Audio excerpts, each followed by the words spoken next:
Bonjour à tous et bienvenue pour cette nouvelle vidéo, ici Thomas Alexandre de la chaîne Planète Paris Gagnant et aujourd'hui nous allons voir le bilan du mois de juillet sur la stratégie des Lay 00 que je propose à ma communauté. Donc on peut voir que le mois de juillet n'a pas été positif, malheureusement on a eu 5 pronostics perdants avec notamment 2 gros pics de pronostics perdants, notamment liés de 1 par la qualification à la Champions League qui a été très mauvais.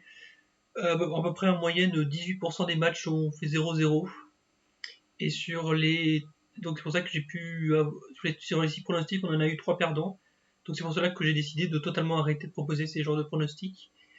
Et le problème c'est qu'aussi que le dernier jour, le 31 juillet, on a eu 2 pronostics perdants au Danemark, donc peut-être que nous allons supprimer les Lay 00 au Danemark. Pour l'instant nous n'avons rien de sûr là-dessus, donc je vais continuer encore à proposer les Lay 0 au Danemark. Mais si jamais ça continue à avoir beaucoup de 0-0, j'arrêterai de proposer des Lay 0-0 au Danemark. Donc malheureusement, on finit à moins 1,38 unités. Donc il reste relativement pour rapidement se rattraper en fonction d'une bonne série.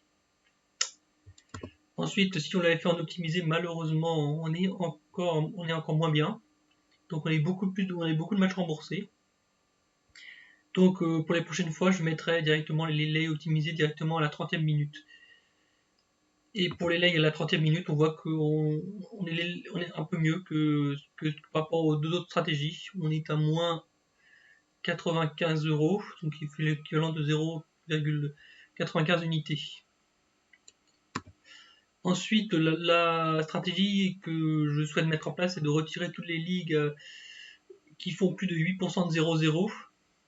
Donc on peut voir que les bilans ici est beaucoup plus positif, sauf au mois de mai, où la plupart des équipes ont bien performé ce mois-ci, mais qui reste relativement très élevé, en tout cas si on fait en full time, pour ce genre de stratégie. Ensuite, retirer les équipes fortes aussi, deuxième stratégie, c'est de retirer les équipes fortes. On a trouvé le pic qui était pour les équipes à plus de retirer toutes les équipes qui ont plus de 6% de 0-0 à domicile, et ensuite retirer toutes les équipes qui font plus de 10% des 0-0 à l'extérieur. Donc on peut voir que là les résultats sont encore meilleurs par rapport à ce que je vous ai montré précédemment, comme notamment avec ce tableau là. Par exemple, on va prendre le mois de mai, on est à 581,57 et là on se retrouve avec 624,58, donc on voit les résultats qui sont bien meilleurs. En tout cas, en plus on a une moyenne de l'ordre de 2%, bon, sauf les mois de juillet et mars, malheureusement. Mais sinon, ouais, c'est vrai qu'on serait à des taux a priori très bas, ce qui me surprend d'ailleurs. Donc on va voir ce que ça donne sur le long terme, même si le mois de juillet n'est pas forcément significatif de la bilan global d'une stratégie sur le long terme, surtout qu'on n'a pas forcément eu beaucoup de pronostics. Ensuite, à la 30e minute, on voit qu'on a encore des meilleurs résultats.